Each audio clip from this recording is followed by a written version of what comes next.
मैं सूर्य हूँ, आप देख रहे हैं बॉलीवुड क्रेजीज। आज मैं बात करने वाला हूँ आप लोगों से रॉकेटरी फिल्म के बारे में।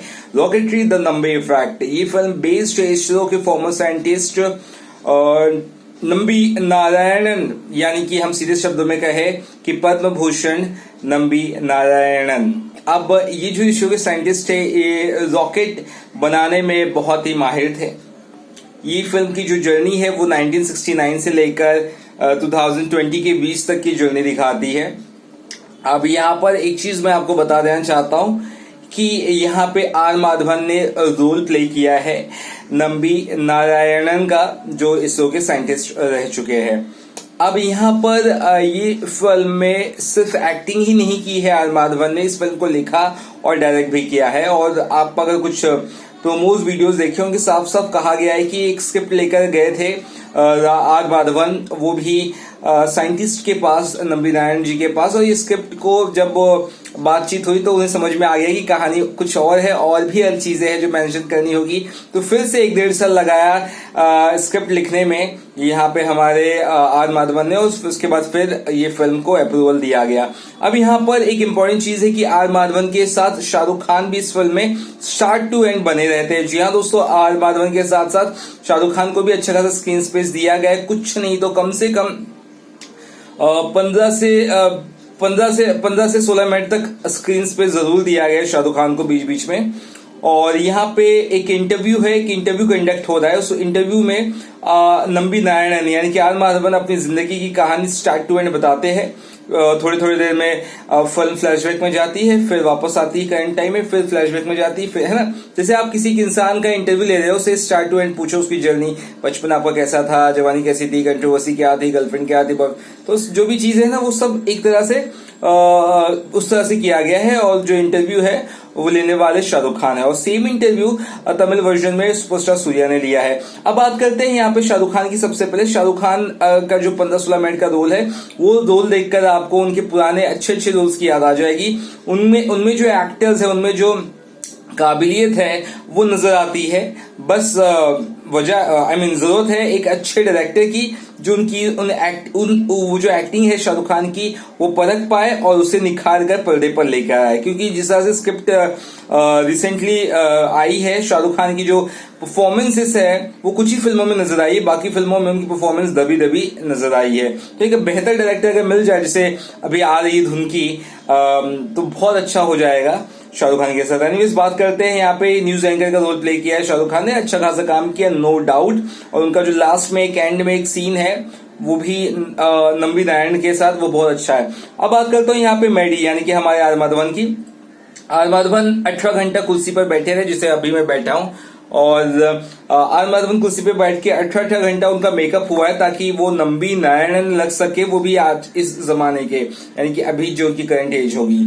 अब यहाँ पे सीन ये है कि 1969 में प्रिंसटन यूनिवर्सिटी जाने का सौभाग्य प्राप्त हुआ। और एक ऐसी यूनिवर्सिटी है, यानी कि आईवी लीग का मेंशन किया गया है। वहां पर ना जो है कि बहुत बड़े बड़े देशों से बड़े बड़े लोग पढ़ने के लिए आते हैं, शिक्षा लेने के लिए आते हैं। उन्हें मुश्किल से वहां पे एंट्री मिलती है। और वहां पर सॉलिड जो भी मतलब उनका एक बोलते ना पढ़ाई का एक वो होता है, क्या बोलते हैं, टॉपिक होता है, उस टॉपिक पे पढ़ने के लिए गए थे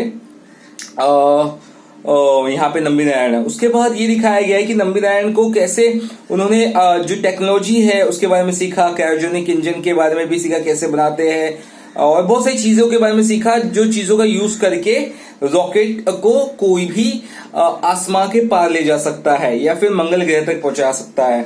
तो उन सब चीजों के बारे में उन्होंने जो भी है बहुत नॉलेज लिया।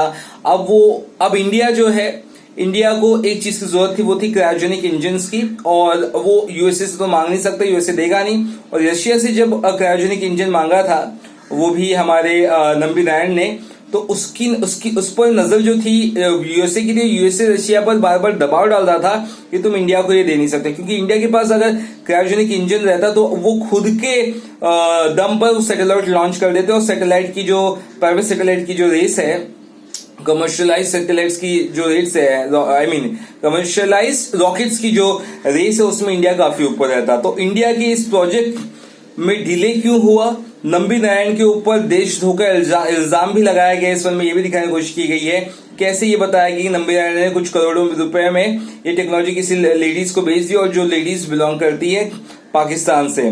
तो ये एक देशद्रोह का जो आरोप लगाया, उससे नंबी नारायण की जो पूरी लाइफ है वो कितनी हैम्पर होती है। उनकी वाइफ का जो रोल प्ले किया है यहाँ पे सिमरन बग्गा, वो उन्होंने बहुत अच्छा परफॉर्म किया। उनकी लाइफ इस तरह से इफेक्ट होती है, बच्चों की लाइफ इस तरह से इफेक्ट होती है, और देशद्रोह का जो जुर्म है वो कितना खतरनाक है वो आप इस फिल्म को देखकर समझ सकते हो। और उसके बावजूद कैसे 25 साल से वो झेलते आए हैं, 4 सालों तक 75 कोर्ट हियरिंग्स होने के बाद सुप्रीम कोर्ट ने ये कहा, डिसीजन दिया कि बिल्कुल बिल्कुल निर्दोष है नंबी नारायण, उनके ऊपर जो इल्जाम लगाया गया है सब फेक है।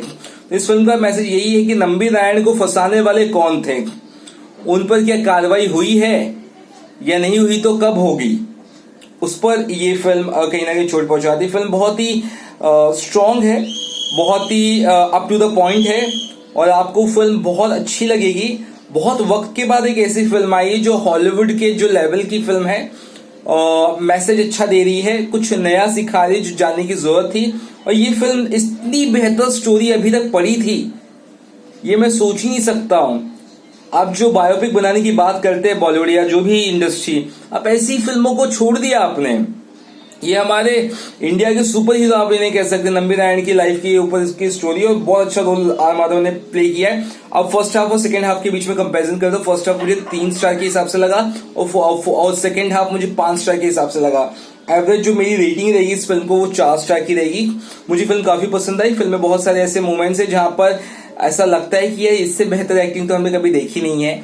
एक्टिंग में टॉप नॉच है आर माधव और उनकी वाइफ, बहुत अच्छा रोल किया है, बहुत अच्छे म्यूजिकल स्कोर है, स्लो जिस तरह से पेस बिल्डअप होता है। फिल्म का सेकेंड हाफ जो है वो सबसे खतरनाक है, और आर माधवन ने जिस तरह से काम किया इस फिल्म में, जितना जी जान लगा दिया, उसके लिए उन्हें जरूर अवार्ड मिलना चाहिए। ये मेरी दरखास्त होगी जो भी ये वीडियो देखता होगा उनसे कि आप रिक्वेस्ट करिए, टैग करिए और आर माधवन के लिए कि उन्हें जरूर नेशनल अवार्ड मिले। और मुझे पूरा यकीन है आर माधवन ने जितनी मेहनत की इस फिल्म के लिए, जितना टाइम दिया है, उन्हें जरूर कुछ ना कुछ अवार्ड जरूर मिलेगा। और अगर ना भी मिले तो हमारे लिए वो नेशनल अवार्ड विनर ही रहेंगे दिल में। आर माधवन बहुत अच्छा काम किया आपने, शाहरुख खान ने भी उन्हें काफी अच्छा सपोर्ट दिया है। फिल्म काफी अच्छी है। फिल्म ये दिखाती है कि कैसे एक प्रतिभावान साइंटिस्ट जो बहुत कुछ कर सकता है देश के लिए, उसे बर्बाद कर दिया गया, कैसे उस पर देशद्रोह का इल्जाम लगा दिया गया। उसके पास जॉब ऑफर था नासा जाने का, उसने वो ठुकरा के भारत में भारतीय चीजों को अपनाया और भारत में रहकर इंडिया का जो इसरो है उसका नाम ऊंचा हो उसके लिए उसने काम किया, उन्होंने काम किया, वो दिखाने की कोशिश की गई। इस फिल्म में एक सीन है बहुत खतरनाक है। अब क्या है ना, देशद्रोह के जब इल्जाम लगा तो उसकी वाइफ सदमे में चली गई, यानी कि नंबी नारायण की। एक सीन में अस्पताल से नंबी नारायण अपनी वाइफ को लेकर बाहर निकलते हैं, बारिश हो रही है और लॉन्ग शॉट है, तिरंगा झंडा दिख रहा है ऊपर अस्पताल के बाहर, और रिक्शे वाले को बोलते भाई मेरे को आगे छोड़ दे। तो रिक्शे में बैठते वो लोग हस्बैंड वाइफ, और जैसे ही रिक्शा वालों को पता चलता है कि नंबी नारायण के ऊपर देशद्रोह का है ना वो है आरोप है, रिक्शा वाला धक्का देके गिरा देता दोनों को और चले जाता है।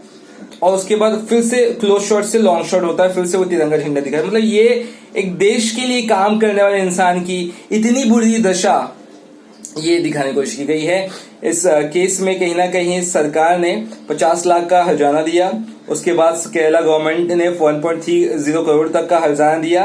और ये फिल्म बहुत अच्छी है। मतलब मैं आपको क्या बताऊं, ये एक सच्ची घटना पे आधारित है, सच्ची चीजों पे आधारित है, और एक मतलब साइंटिस्ट को जो इज्जत देनी है, जो मकाम देना चाहिए, वो कितना जद्दोजहद से उसे मिलता है वो दिखाती है ये फिल्म।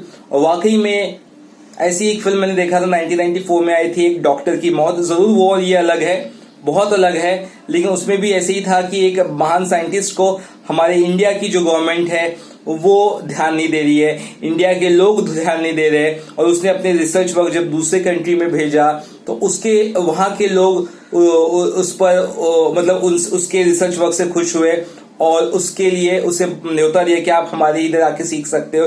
तो ये जो चीजें हैं कि भारत में टैलेंट है, और हमारे भारतीय ही नासा को चला है, 70-80% जो साइंटिस्ट है।